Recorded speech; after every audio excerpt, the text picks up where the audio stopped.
Wilayah membawakan laporan terkini dari seluruh negara. Anda bersama saya Azamul Husin dan lintas langsung dari Sarawak, Sabah dan Perlis mengisi paparan petang ini. Terus setia sejam bersama Berita Wilayah.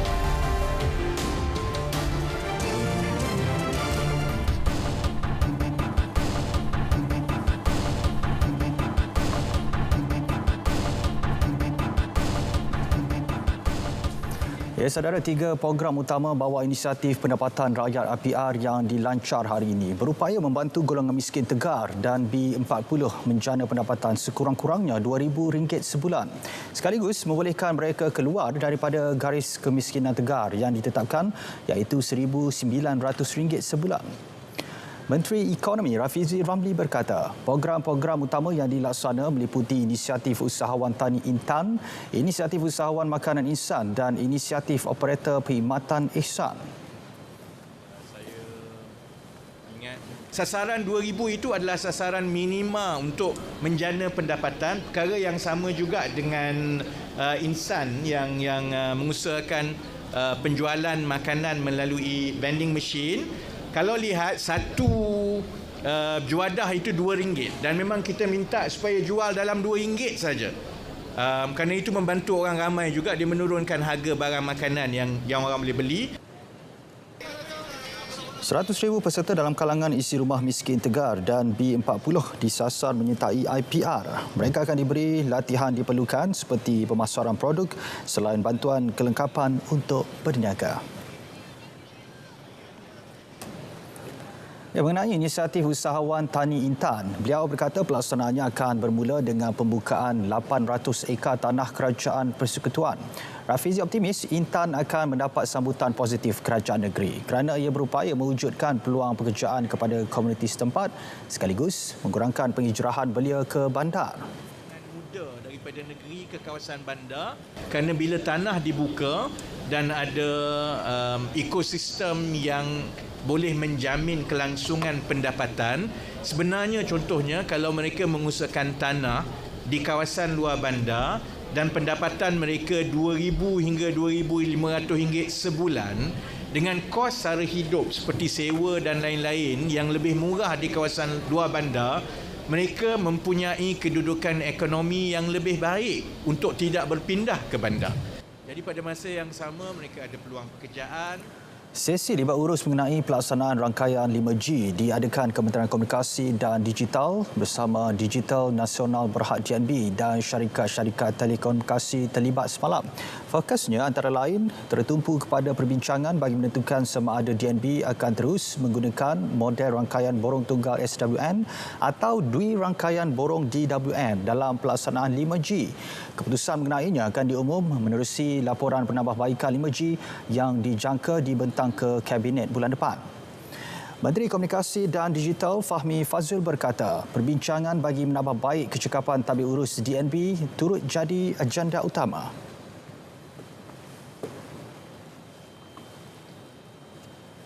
Dan lebih penting dari itu, dua perkara yang ditegaskan oleh Perdana Menteri. Satu, kita ingin lihat capaian rangkaian 5G ini meliputi 80% kawasan berpenduduk menjelang hujung 2023 dan harga itu harga yang berpatutan kepada rakyat.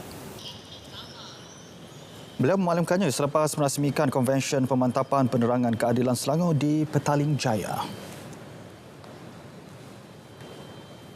Dalam perkembangan lain, Fahmi Fadzil memaklumkan keperluan meminda Akta Komunikasi dan Multimedia 1998 sedang diteliti susulan penubuhan pasukan khas bawah bahagian siasatan jenayah seksual, wanita dan kanak-kanak D11. Tujuannya melindungi kanak-kanak dan wanita daripada aktiviti pornografi serta keganasan seksual. This is something which we will make a fuller announcement once we have begun that series of engagements that need to happen across different ministries. Penubuhan pasukan khas bawah D11 PDRM diumum Perdana Menteri ketika pembentangan Belanjawan 2023. Baik, agensi bawah Kementerian Komunikasi dan Digital KKD diarah segera mengeluarkan kenyataan penafian terhadap berita palsu termasuk yang memiliki kandungan berunsur kebencian. Tindakan itu bagi mengekang berita palsu terus tersebar kerana ia mengelirukan masyarakat dan berpotensi menggugat keharmonian negara.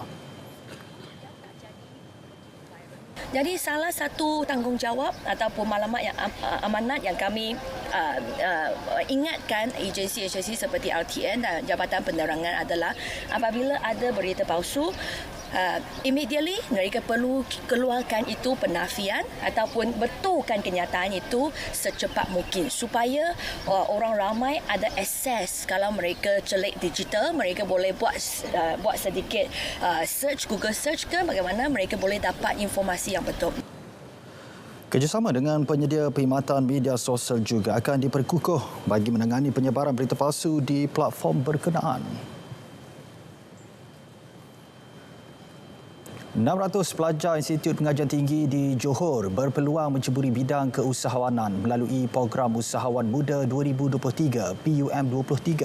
Mereka akan dibimbing tentang bantuan dan insentif yang diperlukan sebelum terlibat dalam bidang keusahawanan. Menteri Perdagangan Dalam Negeri dan Kos Sara Hidup, Datuk Seri Salahuddin Ayub berkata, 3 PUM23 disasar untuk diwujudkan. Satu daripadanya secara dalam talian untuk peserta di Perak, manakala dua lagi secara fizikal di Johor dan Sabah. Kita akan buat juga di tempat-tempat yang lain, di politeknik yang lain untuk kita mendedahkan mereka tentang pelbagai insentif dan juga program-program yang dianjurkan oleh pihak SSM. Pelajar-pelajar yang telah pun dibimbing untuk insya-Allah mereka menjadi usahawan. Jadi saya rasa di negeri yang lain kita akan terus lakukan dan penyertaan itu saya rasa lebih kuranglah dengan apa yang kita buat di Johor ini. Beliau ditemui selepas merasmikan PUM23 peringkat Johor di Politeknik Tinggi Ibrahim Sultan Johor Bahru. Menurut data statistik Suruhanjaya Syarikat Malaysia, dari 1 Januari 2021 sehingga Januari lalu, 55,738 perniagaan didaftarkan melalui skim pendaftaran perniagaan percuma. 25,979 daripadanya melibatkan pelajar IPT dan 29,759 usahawan B40.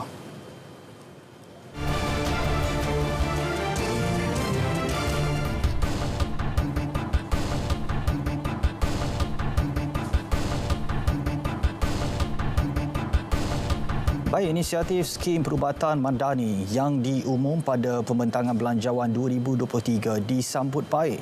Skim dengan peruntukan RM120 juta khusus bagi golongan B40 itu disifatkan mampu memudahkan mereka membuat saringan kesihatan. Skim tersebut diyakini mampu memberi impak baik dari pelbagai aspek termasuk menjimatkan kos.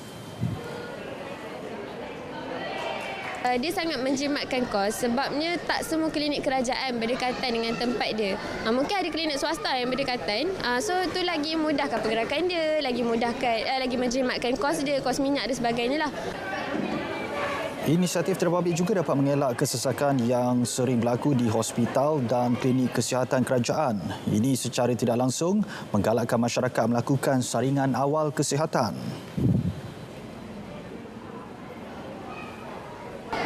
Pandangan saya adalah satu skim yang sangat baik dan sangat cemerlang kerana memberi kemudahan kepada orang yang berpendapatan rendah dan juga yang berpendapatan sederhana. War-warkan lebih banyak daripada media massa kerajaan sendiri, TV ke, ataupun mungkin menggunakan sosmed yang kerajaan ada, atau mungkin menggunakan influencer yang ada untuk mewar-warkan kepada masyarakat bahawa ada fasiliti macam tu. Dan maknanya masyarakat tidak perlu takut untuk pergi atau risau untuk pergi. Sebagaimana mungkin swasta sekarang ini jadi panel-panel kepada syarikat-syarikat besar. So sekarang ini insya-Allah mungkin saya nampaklah mungkin dia jadi seolah-olah panel kepada kerajaan untuk golongan yang memerlukan yang mungkin B40 pada fasiliti swasta. Baik, sedikit perkembangan Liga Super 2023. Hasrat Kelantan FC mengutip 3 mata penuh di gelanggang sendiri tidak kesampaian apabila tewas 1-2 kepada Kuching City FC pada aksi sebelah petang semalam. Pada aksi di Stadium Sultan Muhammad keempat itu, Kelantan terlebih dahulu mengasak kubu Kuching City sejak awal permainan. Usaha itu berjaya menghadiahkan jaringan buat mereka menerusi pemain import dari Argentina, Miguel Angel Garrido Cifuentes pada minit ke-51. Bagaimanapun, semuanya mula berubah apabila Kuching City mula bangkit menyamakan kedudukan pada minit ke-59 hasil jaringan Abdallah Sudi. Abu Kamara kemudian berjaya mendiamkan penyokong The Red Warriors apabila meledak gol kemenangan Kuching City pada minit ke-71.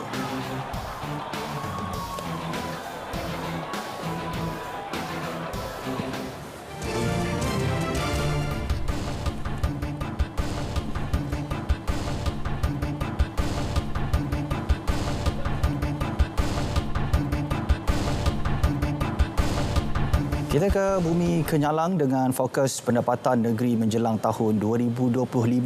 Perinciannya bersama Vanessa Mering di sana. V, silakan. Ya, terima kasih Azam. Kerajaan Sarawak menetapkan pendapatan negeri sehingga 15 bilion ringgit menjelang tahun 2025. Premier Sarawak Dato' Patinggi Tan Sri Abang Johari Tunopeng berkata, sasaran tersebut memerlukan kerjasama kerajaan negeri dan perkhidmatan awam negeri, terutamanya pejabat setiausaha kewangan negeri Sarawak yang turut mencatatkan pendapatan hampir 12 bilion ringgit tahun lepas. Ujar Dato' Patinggi Tan Sri Abang Johari, sasaran itu mampu dicapai menerusi 3 sektor ekonomi baru yang sedang dibangunkan oleh kerajaan negeri, termasuk hidrogen, tangkapan karbon dan penjualan karbon, selain mengambil kira kedudukan Sarawak yang selamat daripada bencana alam termasuk gunung berapi.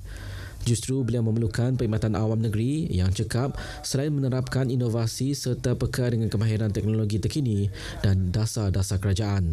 Rupa-rupa semua dunia nampak hidrogen ini. Jadi kita become the first in this region to produce hydrogen. Kalau ini berlaku, bermakna kita boleh export new commodity dan this will give extra revenue to Sarawak. Part of our re-engineering process. Dato' Patinggi Tan Sri Abang Johari berkata demikian pada program Team Building Pejabat Setiausaha Kerajaan Negeri Sarawak di Kuching. Program 3 hari yang bermula Jumaat lepas bertujuan membangunkan komunikasi efektif, strategi yang baik, kecekapan dan ketepatan serta kerjasama berpasukan selain kemahiran komunikasi dalam kalangan 200 kaki tangan terlibat. Kerjasama semua lapisan rakyat berbilang kaum dan agama, badan bukan kerajaan NGO serta agensi-agensi kerajaan adalah penting dalam menjayakan usaha menjamin perpaduan serta keharmonian sedia ada di negara ini. Menurut Menteri Perpaduan Negara Dato' Aaron Agodagang, konsep perpaduan dalam kepelbagaian yang wujud sudah sekian lama ini merupakan aset serta kekuatan negara untuk terus melangkau jauh ke arah mencapai kemajuan serta pembangunan pesat yang lebih mampan. Jelas Dato' Aaron, rakyat berbilang kaum dan agama di Malaysia perlu menyemai semangat usaha sama untuk mencapai tahap toleransi serta kesefahaman antara satu sama yang lain. Tambahnya, semangat ini seterusnya akan memperkasakan konsep Malaysia Madani yang dilaungkan oleh Perdana Menteri Datuk Seri Anwar Ibrahim yang mengutamakan kesejahteraan rakyat. Beliau berucap merasmikan program Harmoni 2023 peringkat negeri anjuran Jabatan Perpaduan Negara dan Integrasi Nasional yang berlangsung di Kompleks Dewan Undangan Negeri Sarawak. Dato' Aaron kemudiannya menyempurnakan penyampaian sumbangan kepada wakil-wakil daripada penghuni Rumah Seri Kenangan dan golongan warga emas setiap agama selain penyampaian sijil penghargaan kepada pengetua Rumah Seri Kenangan, wakil penganut agama serta NGO. Program pemerkasaan wanita sentiasa menjadi antara keutamaan kerajaan negeri bagi meningkatkan kemahiran golongan ini dalam pelbagai aspek.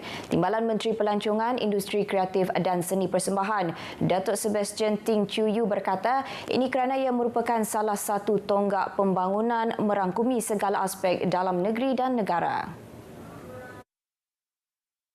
Jelas Datuk Sebastian, ia seperti aspek keusahawanan yang kini diceburi oleh ramai wanita untuk menambah sosioekonomi mereka dan keluarga.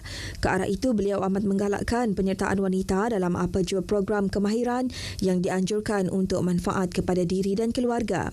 Beliau berucap merasmikan Majlis Makan Malam Persekutuan Perkumpulan Wanita Sarawak bersempena Mesyuarat Perwakilan Induk PPWS sesi 2023-2024 di Miri. Dalam pada itu, beliau menyeru PPWS supaya terus menganjurkan pelbagai program dan aktiviti yang bermanfaat bukan sahaja kepada ahli, malah untuk golongan wanita di negeri ini termasuk di luar bandar. Beliau turut mengumumkan geran RM10,000 kepada PPWS Bintulu dan Miri untuk penganjuran aktiviti mereka. Notis pemakluman kepada orang ramai berkaitan kesesakan di Jabatan Kecemasan dan Trauma ETD, Hospital Umum Sarawak HUS termasuk usaha memindahkan kes bukan kecemasan ke klinik kesihatan berdekatan telah dipaparkan bermula 22 Februari lepas. Menurut Pengarah Jabatan Kesihatan Negeri Sarawak, Dr. Uy Chu Hak, notis bertujuan menghebahkan kepada orang awam dan pesakit bukan kecemasan supaya mendapatkan rawatan dengan cepat dan mudah di klinik kesihatan. Ini secara langsung membantu pesakit kes kecemasan dirawat dengan lebih rapi oleh para petugas ETD HUS. Walau bagaimanapun, Dr. Uy menegaskan pesakit bukan kecemasan yang datang di ETD HUS masih akan diberi rawatan oleh petugas perubatan. Namun, tempoh menunggu untuk diperiksa akan mengambil masa yang lebih panjang dan lama berbanding dengan perawatan di klinik kesihatan. Ini kerana keutamaan akan diberikan kepada pesakit kes kecemasan terlebih dahulu. Menerusi kenyataan media, Dr. Uy memaklumkan pesakit bukan kecemasan boleh mendapatkan rawatan di 6 buah klinik kesihatan utama yang terdapat di Bandaraya Kuching, iaitu Klinik Kesihatan KK Jalan Masjid, KK Tanah Putih, KK Batu Kawah, KK Kota Sentosa, KK Petrajaya dan KK UTC Kuching. Selain di KK Taman Malihah, KK Pantai Damai serta 6 buah klinik komuniti, iaitu Klinik Komuniti KKOM Demak Laut, KKOM Matang, KKOM Tabuan Jaya, KKOM Stutong, KKOM Batu Kawah dan KKOM Kota Padawan. Semua klinik ini mempunyai pegawai perubatan yang berupaya memberikan perkhidmatan kesihatan berkualiti kepada penduduk setempat. Klinik kesihatan beroperasi Isnin hingga Jumaat bermula pukul 8 pagi hingga 5 petang dan bagi KKOM dibuka setiap hari bermula 11 pagi hingga 8 malam kecuali KKOM Batu Kawah bermula 10 pagi hingga 7 malam. Bagi KK UTC Kuching pula, masa operasi klinik adalah mengikut waktu operasi UTC Kuching, iaitu bermula pukul 8 pagi sehingga 7 malam setiap Isnin hingga Jumaat dan dari pukul 8 pagi sehingga 5 petang pada Sabtu dan Ahad. Semua KK dan KKOM tidak beroperasi pada hari cuti umum. Pembentangan Belanjawan 2023 pada Jumaat lepas yang turut memberi fokus terhadap pemerkasaan industri latihan pendidikan teknikal dan latihan vokasional TVET dilihat akan meningkatkan jumlah tenaga mahir dan berdaya saing pada masa akan datang. Menurut Clement Empaling yang merupakan pensyarah kanan Ketua Program Sarjana Muda Sains Kepujian dalam agroteknologi di sebuah institusi pengajian tinggi di Kuching, usaha ini akan memudahkan majikan untuk mencari graduan daripada bidang TVET. Macam kompetensi. So sekarang ini kita tahu negara kita Malaysia mempunyai banyak program, terutamanya short course, iaitu program kecekapan, dan juga satu lagi ada SLDN, okey, skim latihan dual nasional. Dan ini sebenarnya dapat membantu bagi para pekerja yang telah lama bekerja tetapi tidak mempunyai kompetensi. Dengan adanya insentif ini agar dapat menggerakkan institusi kemahiran untuk terus memberi peluang kepada mereka yang berkemahiran dan mereka juga akan dapat salah satu kompetensi. Ini akan membantu Malaysia bukan saja melahirkan para pelajar yang mempunyai kemahiran tinggi tetapi berdaya saing. Maksudnya mereka diverse. Skill mereka tidak spesifik kepada satu kemahiran, tetapi in the long term kita lihat mereka akan boleh menjadi seorang graduan yang mempunyai satu bukan saja kemahiran tetapi mempunyai, kita cakap, in planning, decision making dan juga coordinate berbanding daripada CGL saja. Sementara itu, Belanjawan Madani turut mendapat pelbagai reaksi daripada beberapa penduduk Bandaraya Kuching yang ditemui RTM. we just hope for the best lah. So we can't hope for much higher things. So yeah, just wait for the economy to rise back, and then we can hope for better things lah. Khas untuk Sarawak masih banyak projek yang perlu diselesai, banyak benda yang perlu dipolah di Sarawak. Minta maaf lah Mek nyebut macam rumah PPRT ke ada yang belum siap. Setahun lebih pun ada juga rumah PPRT belum siap. Mek rasa peruntukan perlu juga lah untuk benda-benda macamnya. Di mana kerajaan memberi bajet untuk pertubuhan pasukan khas di bawah D11 di mana mereka lebih fokus untuk menekankan membenteras pornografi kanak-kanak. Itu sesuai untuk mereka yang zaman sekarang remaja, zaman sekarang kanak-kanak yang membesar di mana mereka sangat fokus dengan sentiasa bermain dengan telefon, tidak berkembang dengan baik. Yang saya boleh simpulkan adalah kemudahan yang terkini kepada rakyat Malaysia, terutamanya kepada B40, pelajar PTPTN dari keluarga yang mempunyai anak-anak yang ramai, tanggungan anak yang ramai. Sebagai contoh, ibu bapa yang mempunyai anak-anak yang lepasan universiti yang tidak dapat kerja lagi. Jumaat lepas, Perdana Menteri Datuk Seri Anwar Ibrahim di Dewan Rakyat membentangkan belanjawan 2023 memperuntukkan RM388.1 bilion dengan RM289.1 bilion untuk belanja mengurus, RM99 bilion bagi belanja pembangunan.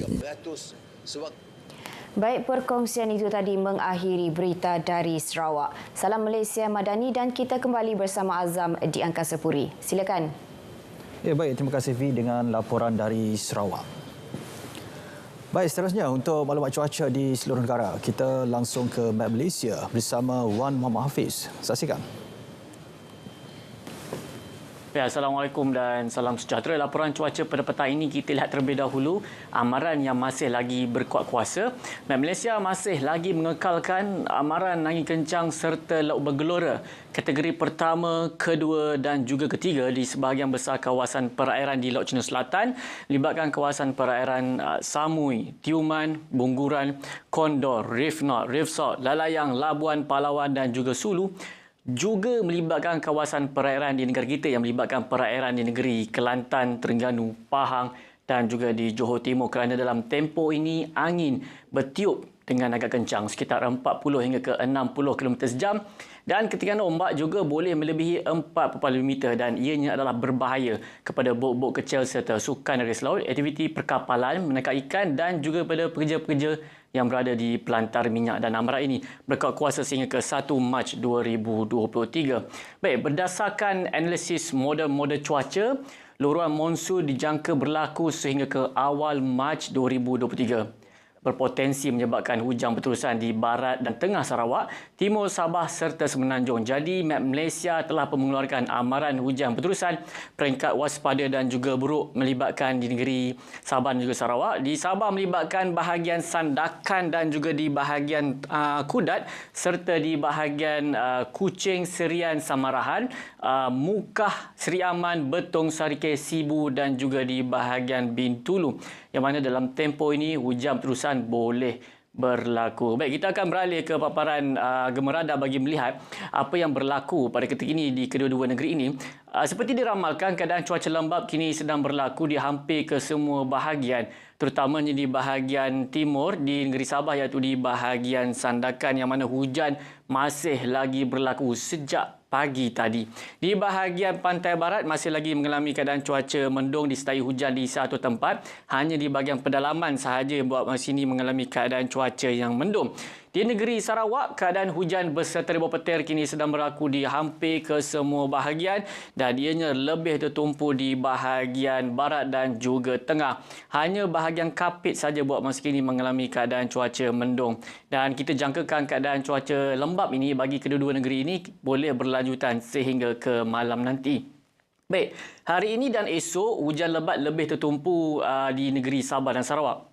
Tetapi bermula pada 28 hari bulan nanti, lusa Semenanjung pula akan mengalami keadaan cuaca lembap, hujan berterusan dan kadang-kalanya intensitinya lebat. Maka Map Malaysia telah pun mengeluarkan amaran hujan berterusan di hampir ke semua negeri di Semenanjung kecuali di negeri Perlis, Kedah, Pulau Pinang, Kelantan dan juga di utara di negeri Perak.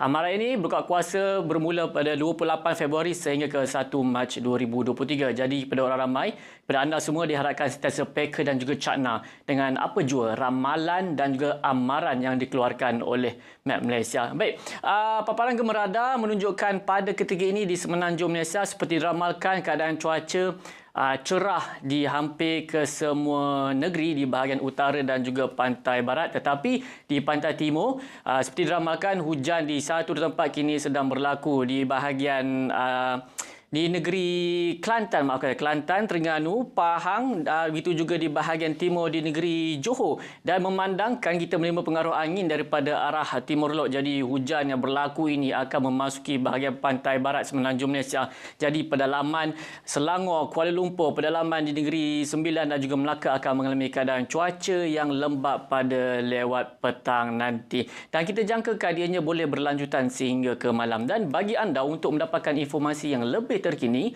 anda boleh layari laman sesawang kami di www.met.gov.my dan anda boleh layari Facebook kami, Instagram, Twitter dan juga YouTube. Baiklah, sebelum pisah kita lihat ramalan cuaca bagi bandar-bandar utama di seluruh Malaysia. Saya Wan Hafiz. Assalamualaikum dan salam sejahtera.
Fokus negeri di bawah Bayu mengenai Festival Duang di Tuaran. Selain reaksi positif mengenai Belanjawan 2023, butirannya bersama Muhammad Dia Salah di Kota Kinabalu. Dia, silakan.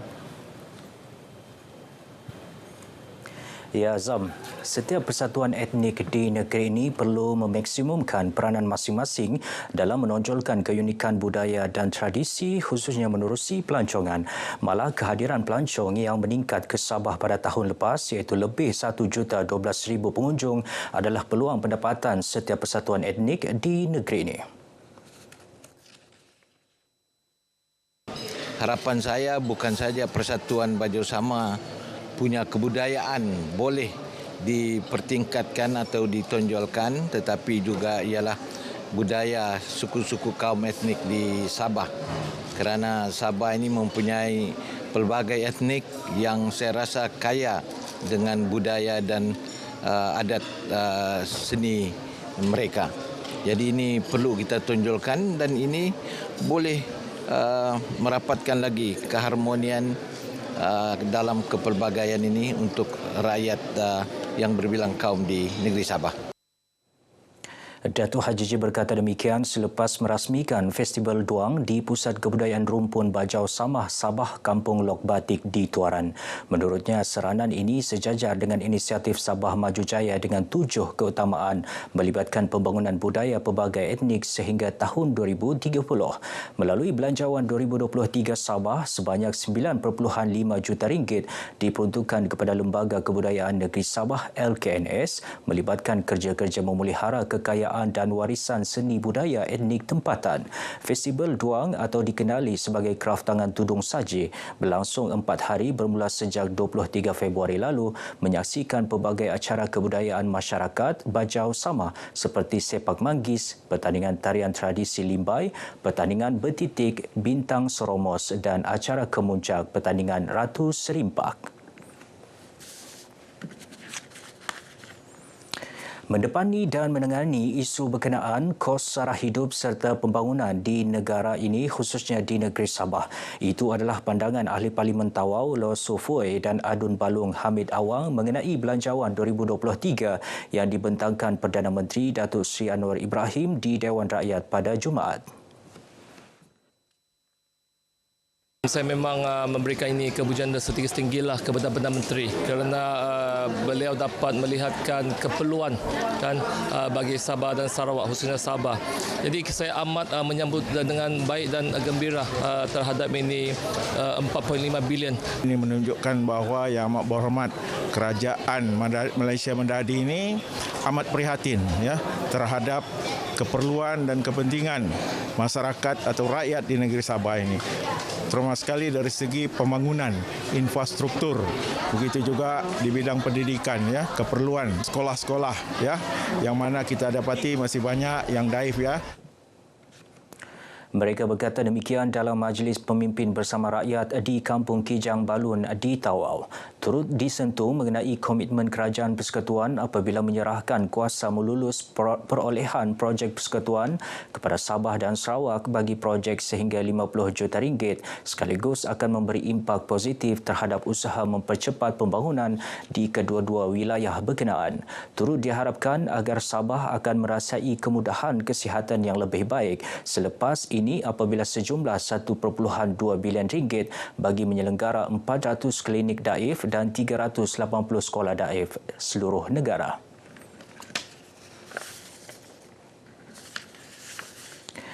Masih mengenai reaksi Belanjawan 2023, matlamat kerajaan sebagai keutamaan membasmi kemiskinan tegar tahun ini merupakan tindakan yang wajar dilaksanakan segera tanpa mengambil tempoh masa yang lama. Pendekatan melalui sumbangan tunai rahmah dan inisiatif pendapatan rakyat serta pelbagai inisiatif lainnya dilihat mampu meringankan beban kos sara hidup keluarga miskin. Inilah sebenarnya maksud kita bernegara, ialah kita bernegara dan kita mempunyai kuasa dan kita mesti memberikan keadilan kepada semua golongan rakyat sama ada di peringkat bawah ataupun di peringkat yang atas sesuai dengan keperluan rakyat itu sendiri. Saya bagi pihak masyarakat kampung, penduduk kampung Batu Payung, Tawau ingin mengucapkan ribuan terima kasih kepada Kerajaan Malaysia kerana prihatin kepada keperluan rakyat masa kini. Pada saya, hasrat murni kerajaan itu adalah baik untuk membimbing dan mengeluarkan golongan miskin ini agar mencapai pendapatan yang lebih baik. Mereka berkata demikian dalam majlis berkhatan 45 kanak-kanak di perkarangan Masjid Hidayah Kampung Batu Payung, Tawau. Institusi Pengajian Tinggi Swasta IPTS disuruh memperbanyakkan program di luar bandar bagi menarik minat belia melanjutkan pelajaran di universiti yang dipilih. Universiti tempatan juga seharusnya perlu mengutamakan pengambilan pelajar di pedalaman sekaligus membantu mempercepat kualiti pendidikan luar bandar. Supaya lebih akan datang lebih mengutamakan kawasan-kawasan yang di pendalaman. Jadi kadang-kadang kita lihat ramai anak-anak kita di pendalaman itu kurang tahu dan maklum tentang universiti yang wujud ini. So harap ada program di kawasan-kawasan pendalaman dan mereka pun boleh datang dan mungkin juga menjadi pelajar. Diharap dengan adanya saya di situ ini mampu menjamin masa depan terhadap saya dengan rakan-rakan yang lain lah. Program ini kan baru julung-julung kalinya dibuat, jadi bagi saya sangat mendapat sambutan juga lah. Walaupun dia pertama kali kena buat kan, dia dapat juga sambutan oleh orang awam juga. Sangat berpatutan lah untuk semua golongan orang awam sebab Yayasan Putra Sabah membuat kerjasama dengan City University memberikan beasiswa dan bantuan dana kewangan. Jadi dia mengurangkanlah sedikit beban kewangan. Mereka berkata demikian semasa ditemui dalam Karnival Hari Terbuka City Universiti Malaysia Sabah di Kota Kinabalu. Sabah perlu memiliki komitmen tinggi bagi membolehkan ramai atlet sukan bola jaring dilahirkan di negeri ini. Bukan hanya mampu hadir dalam setiap pertandingan tetapi juga berupaya mencetak kejayaan sehingga ke peringkat antarabangsa. Justru ke arah itu, peranan Persatuan Bola Jaring Negeri Sabah, Sabana, perlulah digandakan. Telah merangka plan strategik 5 tahun ya. Jadi antara fokus untuk kita dalam plan strategik ini adalah kita mempergiatkan lagi latihan untuk pengadil, jurulatih, pihak para atlet, kepegawaian teknikal dan yang paling pentingnya takbir urus. Kita akan lebih memperkemaskan ya supaya sukan bola jaring ini menjadi satu budaya dari peringkat akar umbi dan ia menjadi pilihan kepada atlet-atlet wanita. Sebagai bekas pemain negeri dan juga pernah mewakili Malaysia dalam siri Malaysia Singapura sejak I think pada tahun 2000, disiplin dan juga latihan secara berterusan. Iaitu latihan yang konsisten itu adalah sangat penting kepada semua pemain yang inginkan prestasi yang lebih baik dan konsisten. Sebagai bekas pemain Malaysia untuk First Asia Game ke Hong Kong pada 1996, juga sebagai seorang pemain negeri Sabah, saya rasa saya lebih menekankan jiwa sebagai pemain untuk mewakili sesuatu institut, sekolah, negeri atau Malaysia. You kena prepare yourself and you be proud of what you're doing. Then you can achieve further. Mereka berkata demikian semasa ditemui dalam kejohanan bola jaring Piala Remaja 2023 di Kompleks Sukan Tun Adnan Yayasan Sabah di Kota Kinabalu. Sementara itu, dalam majlis perasmian, isteri Ketua Menteri Datin Seri Panglima Julia Salak mengajak semua pihak agar menggandakan penganjuran pertandingan sukan bola jaring di peringkat akar umbi bagi menjadikan sukan tersebut mendapat tempat dalam kalangan rakyat. Baik saudara, paparan tadi mengakhiri perkembangan dari Sabah untuk petang ini. Dengan itu kembali bersama Azam Hussain di Angkasa Puri untuk laporan berita wilayah selanjutnya. Silakan Azam. Ya, terima kasih dia dengan perkembangan dari Sabah.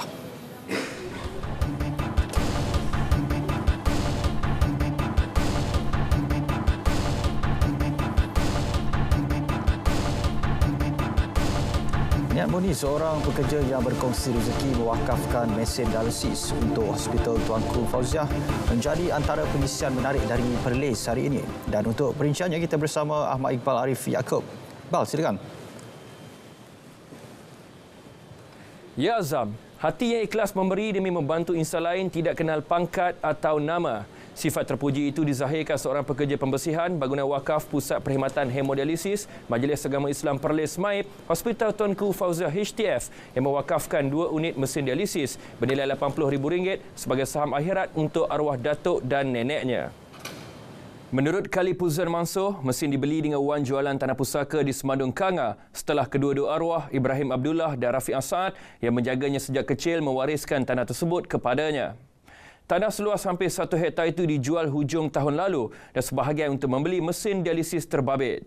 Lama saya bekerja 15 tahun di unit hemodialisis di Hospital Tuanku Fauziah ni.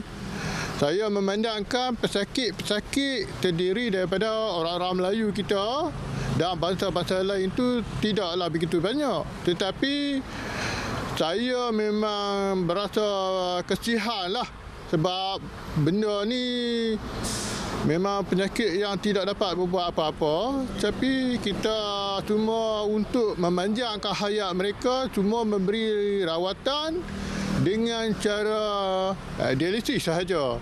Jadi saya berhasrat untuk menderma mesin dialisis 2 unit. Anak sulung daripada 6 beradik ini terharu kerana niatnya mendapat liputan meluas sehingga meraih perhatian Raja Muda Perlis Tuanku Said Faizuddin Putra Jamalulal.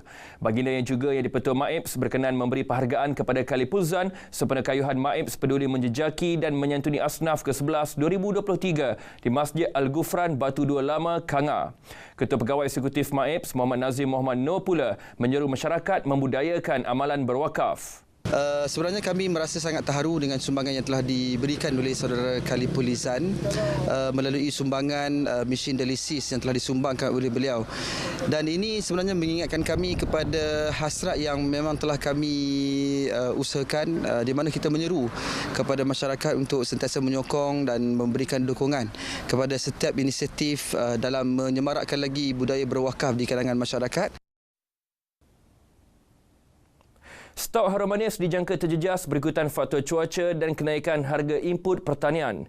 Ini dijangka turut mempengaruhi kenaikan harga jualan buah tersebut kerana petani tidak mampu menanggung keseluruhan kos.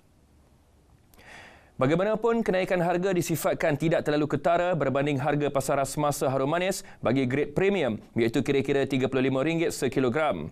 Hujan yang berterusan ketika fasa pendembungaan Disember tahun lalu turut menjejaskan putik buah selain serangan penyakit kulat akibat cuaca lembap. Kita tengok pada tahun ni harum manis kita tengok dia banyak peringkat lah kan. Pendembungaan dia agak terganggulah dengan faktor cuaca yang hujan yang banyak dan sekarang ni dia agak mendung kan, dengan kutu teri serangan dari segi kalau hujan banyak ni kulat lah. Kulat. Dengan kita tengoklah kalau pada bulan April nanti harum manis ni kalau kita tengoklah pendapatannya mungkin kurang lah kan, disebabkan hujan yang terlalu banyak masa pendembungaan ni kan. Kita tengok kuranglah putik pun kurang lekat dan koyak ataupun serangan kulat yang terlalu tinggi lah di tanaman harum manis. Pasal musim ni kita kata hujan tu kerap lah masa berbunga ni. Dengan cuaca kadang panas hujan apa tu. Jadi kita terpaksa buat kawalan yang agak teruk lah sikit. Macam tu lah. Kos tu. Kos lepas tu kos racun tu. Kos racun ni agak meningkat lah. Naik banyak duit. Kalau kira daripada biasa lah. Untuk pangkat tabung toyan tu jangka bulan berapa?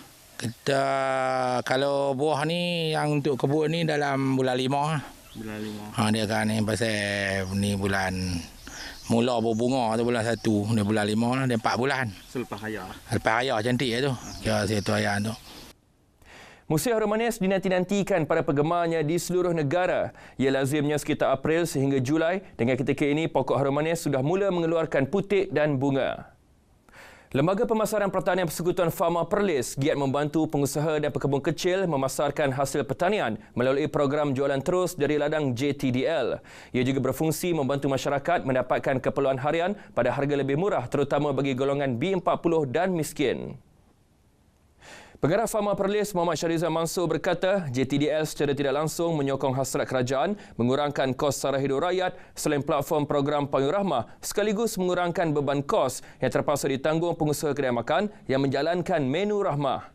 Pengusaha ataupun peniaga-peniaga yang ingin membuat jualan rahmah ni, kita akan kata orang channelkan lah, kita buat pengaturan pasaran kepada kita punya anchor-anchor untuk rakan-rakan pemasar ni, kata orang yang mempunyai bekalan seperti yang pada hari ni lah, kita ada mana yang kata orang menanam sayur sendiri, jadi kita cuba channelkan, so tidak-tidaknya membantu untuk peniaga-peniaga ni mengurangkan kos kata orang yang kata orang agak meningkat sekarang lah. Farma menawarkan pelbagai barangan seperti sayur, ikan, ayam dan barangan runcit lain dengan harga 10 hingga 20% lebih murah.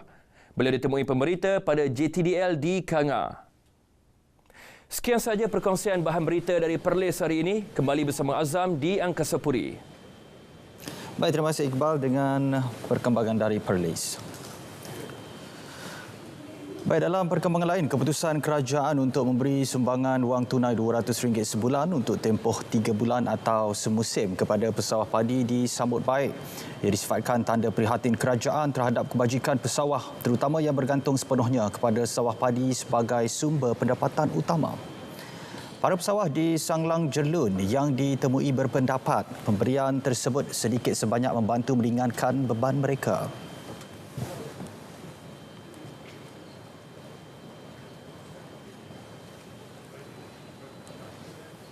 Alhamdulillah, kami melahirkan rasa syukur kerana pihak kerajaan prihatin telah pun meluluskan bantuan untuk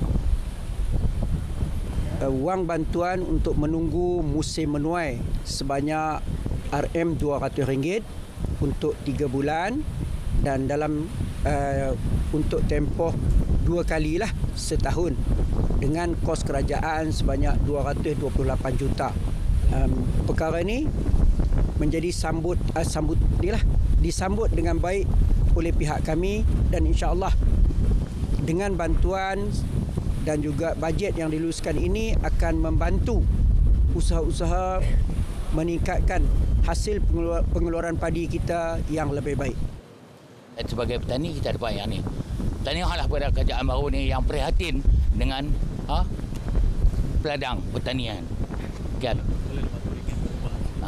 Dapatlah mengurangkan beban di segi orang kata tanggungan sebagai peladang. Terima kasih banyaklah kepada kerajaan. Saya harap benda ni berterusan, dapat berterusan. InsyaAllah. Terima kasih kepada Menteri Pertanian kita, Datuk Seri Muhammad bin Jabu, kerana dengan daya usaha beliau, alhamdulillah belanjawan tahun 2023 ni banyak berpihak kepada kami, golongan kami lah sebagai petani sawah ni lah. Dengan bajet-bajet yang dibentangkan oleh Perdana Menteri itu amat menggembirakan lah bagi pihak kami ni di sektor pertanian. Alhamdulillah. Duit RM600 tu untuk RM200 sebulan tu bolehlah, sementara kami nak tunggu balik masak tu bolehlah orang kata ada sedikit orang kata boleh tampung lah belanja-belanja untuk petani, sebab kami ni banyakkan semata-matanya berharap kepada hasil padi ya. Kan benda-benda itu tak ada lah.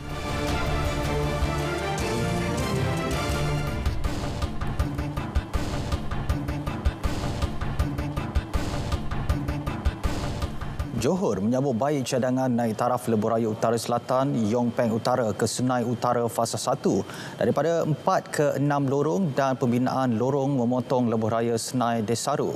Penghargaan dizahirkan kepada Perdana Menteri Datuk Seri Anwar Ibrahim atas tumpuan terhadap pembangunan Johor pada pembentangan belanjawan 2023 Jumaat lalu. Exco Kerja Raya Pengangkutan dan Infrastruktur Johor, Insinyur Muhammad Fazli Muhammad Saleh berkata, bincangan akan dibuat bersama Menteri Besar Datuk On Hafiz Ghazi untuk hala tuju kedua-dua projek tersebut. Kos projek belum dimutamatkan dan lebih tertumpu kepada proses kajian bagi memastikan kelancaran.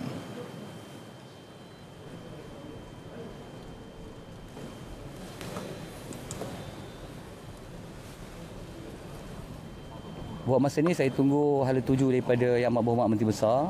Setakat ni kita setuju dengan apa yang diucapkan oleh Yang Amat Berhormat Perdana Menteri merangkap Menteri Kewangan.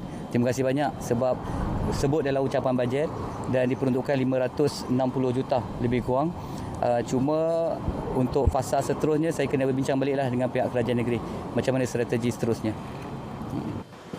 Beliau terdahulu mengadakan lawatan kerja di Jalan Felda Inas, Kota Tinggi, Kulai. Ia akan dinaik taraf susulan banyak aduan kerosakan yang mengundang risiko kemalangan. Bantuan sewajarnya akan diberi kepada keluarga anggota komando yang lemas ketika menjalani latihan menyelam di Pulau Undan, Melaka pada 7 Februari lalu. Timbalan Menteri Pertahanan Adli Zahari berkata, ia selari komitmen pihaknya untuk terus mengutamakan kebajikan waris mangsa.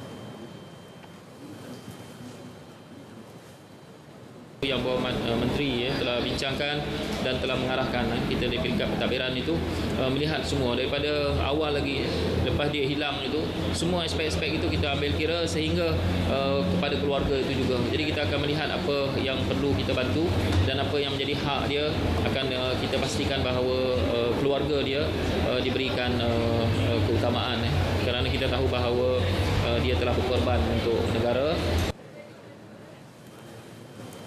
Melaka Football Club Melaka FC memperkenalkan jersey pasukannya buat kali pertama bagi menghadapi saingan Liga Divisyen Ketiga Malaysia M3 yang membuka tirai pada 4 Mac depan. Presiden Persatuan Bola Sepak Melaka Bafa, Datuk Nur Azmi Ahmad berkata, Melaka FC akan menggunakan jersey merah untuk perlawanan di laman sendiri manakala warna putih sebagai jersey di gelanggang lawan.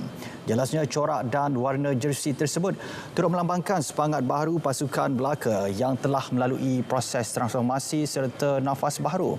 Majlis pelancarannya disempurnakan yang di-Pertua Negeri Melaka, Tun Muhammad Ali Rostam malam tadi.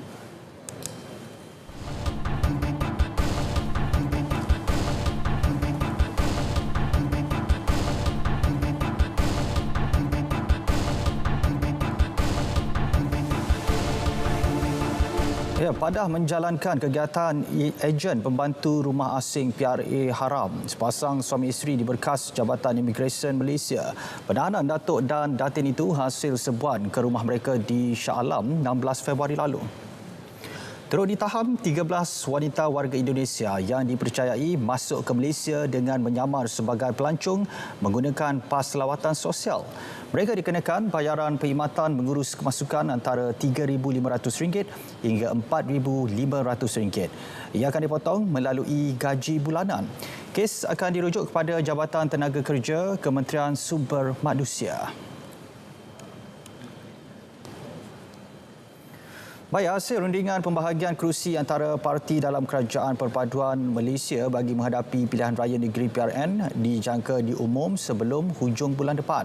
Pengarah Komunikasi Pakatan Harapan PH, Fahmi Fazil berkata, rundingan mengenainya masih berjalan dan akan dimutamak secara rasmi melalui Sekretariat Perpaduan Malaysia.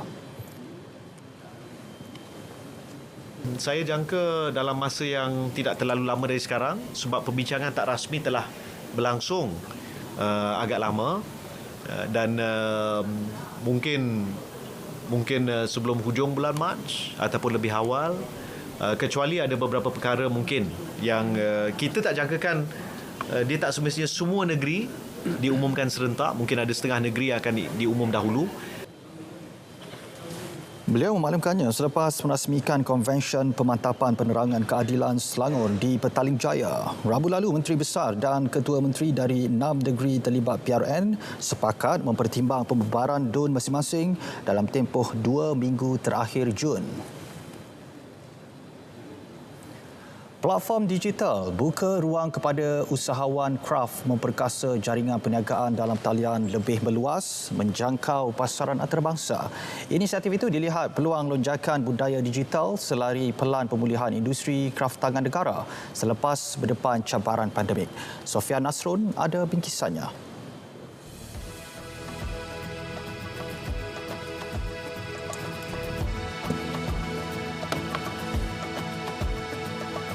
Perubahan arus globalisasi menuntut industri kraft merangka strategi baharu. Diakui platform pemasaran secara dalam talian mengubah lanskap pemasaran, jualan dan pengiklanan. Peluang ini diambil Kementerian Pelancongan, Seni dan Budaya melalui Perbadanan Kemajuan Kraft Tangan Malaysia, Kraft Tangan Malaysia mengorak langkah proaktif dengan membina platform digital baharu untuk dimanfaatkan usahawan kraft. Hasilnya, e-Kraft Bazaar, My Kraft Shop, Kraft on the Go dan Museum Kraft Digital diperkenal. Impaknya, puluhan juta ringgit hasil jualan berjaya diraih. Selama ni kita buat secara fizikal. Walaupun kita tak nafikan secara fizikal tu, tapi secara digital ni maknanya mereka dapat kurangkan kos dari segi pergerakan untuk pergi ke in-store promotion secara fizikal. So kalau kita lihat kebaikan secara online ni, ianya lebih mudah. Usahawan tu boleh dia upload sendiri sebab e-Kraft Bazaar dengan My Kraft Shop ni ianya adalah lebih mesra pengguna lah. So kalau kita lihat daripada hasil jualan daripada tahun April 2020 sehingga Disember 2022 kita telah menjana 57.4 juta hasil jualan melalui Craft Bazaar saja dan melibatkan 3,008 orang usahawan. Manakala Mycraft Shop ini dia ada platform yang baru, kita telah menjana 1.3 juta daripada Oktober 2022 hingga Disember 2022 yang melibatkan seramai 1,028 orang usahawan yang berdaftar dengan Kraftangan Malaysia. Sekarang bila digital ni alhamdulillah untuk orang muda, baru orang muda tahu. Kan sekarang kita ada Instagram, Facebook, TikTok semua kan. Jadi sekarang ni macam digital ni merupakan bonus lah bagi kakak sebab saya dah 35 tahun memang alhamdulillah dah kenal kan. Tapi dengan adanya digital ni alhamdulillah lah dia lagi macam mak-mak kan tak berapa pandai Instagram ke apa Facebook. Jadi anak dia tengok mak ni ada. Jadi lagi bertambah lah.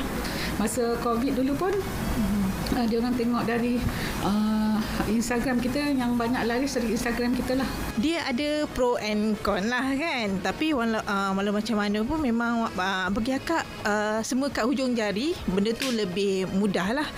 Cuma mungkin macam mana kita nak aplikasikan, sebab selama 25 tahun kita buat dalam bentuk tradisional, tapi sekarang ni kita nak macam mana nak digital kan. Jadi kita kena ubah cara kita apa benda semualah, dari segi macam mana kita nak, macam kalau kita nak ajar orang dengan cara digital macam mana, so semuanya kena belajar macam tu lah. Jadi akak rasa benda ni memang satu perkara yang berlainan tapi lebih mudah, lebih senang untuk kita capai pada customer sebenarnya. Merancakkan lagi promosi dan jualan, Hari Kraf Kebangsaan 2023 kembali dilaksanakan secara besar-besaran. 380 usahawan kraf berkampung di Kompleks Kraf Kuala Lumpur bermula 1 hingga 13 Mac nanti. Antara yang bakal mencuri tumpuan, jualan murah selain pengisian pelbagai aktiviti menarik menanti pengunjung termasuk pilihan menu cita rasa Malaysia.